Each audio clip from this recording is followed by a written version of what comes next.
ирээдүг харъя гэвэл түүхийг унш гэж нэг үг өгдөө. Тэгэхээр ерөнхий санаа нь бол хингийн штэ. Юу гэхээр яг үзэгчд зориулаад товчхон хэлчихье л да. Манай эртний 5 дугаар зууны үед хүн болго мэдэндээ Ромын эзэнт хүрэн гэж байсан. Ромын эзэн 5 дугаар зуунд норон улснаас хойш Европт 15 дугаар зуун хүртэл одоо сурах хүчтэй байна хүчтэй харанхуй дундад зуун байсан. Европчин маш олон жижигхэн бант улсууд болол дайн байлдаантай хаанч тулгай дээр эмхтэй ийм харанхуй нийгэм үүссэн. Мянган жилийн турш яагаад харанхуй гэж байгаа нь бол 10 дугаар зуун ер нь тэр мянган жилийн хугацаанд соёл урлаг шинжлэх ухаан бүх юм бол мянган жилийн өмнөхөөс одоо орсон байхгүй. Гэтэл Аз бол цэцгэлээ хөгжөөд байсан тийм. Тэгээ яагаад энэ хугацаанд бол Ром Европт бол ганцхан том хүч байсан. Энэ бол Ромын пап.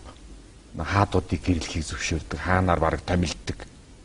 Гэхдээ нэг талаас католик сүм хийдөө Ромын пап бол Европын соёлыг авч үлдсэн бүх нэгт одоо юу гэдэмтэй Европыг нэгтгэж ийсэн гол хүч байсан боловч нөгөө талаас Европын түвэнд маш том хар үүрэг гүйцэтгсэн.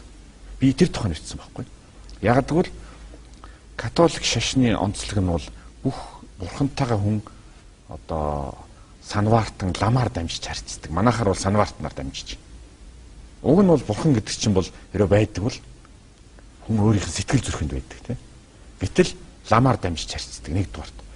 Хоёрдугаарт бүх зүйл латин хэл дээр байсан.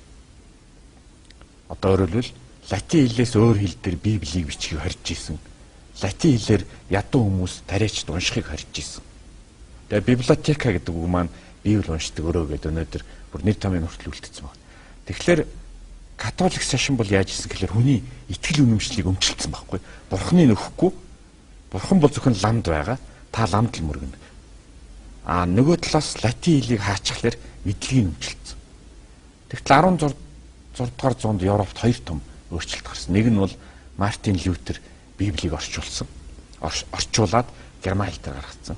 Нөгөөх нь Гутенберг ном хэлсэн тийм. Тэгээ ингээ Европчууд мэдлэгэн итгэл үнэмшлэн задраад бидний өнөөдөр түүхт мэддэг мэдээллийн хувьсгал болсон тийм. Европын сэргэн мандал болсон шүү дээ. Тэгээ Европ Азаас мундаг хурдан хөгжсөн. Ренессан тийм. Тэгэхээр эргээд харахаар төвд маань одоо манай ламын шашин загвар нь яг католик шашны загвар байгаа байхгүй. Ягаад гэвэл ламд мөргөн үе гэж байгаа шүү дээ. Түүнээс бурхан багшд биш. За дээрэс нь бүх юм төвд хэл дээр. Тэгээд дүгнэлт хэлбэл Монгол хүн өнөөдөр шашин гэж яг шашны зан үйлийг дагаад хүр дэргүүлээд ном уншуулад байгаа боловч өөрөө гэгээлдэг байхгүй. Хүрдийг мянга эргүүлж болно. Өнөөдөр гандан дээр очиод харахаар гар утас барьцсан ярьцсан хүр дэргүүлээ явж байгаа. Тэр бол шашин биш. Энэ бол сохор бүс. Тэгээ эндээс ингээ харьцуулаад үзэхлээр тэр блог дээр бичсэн байна.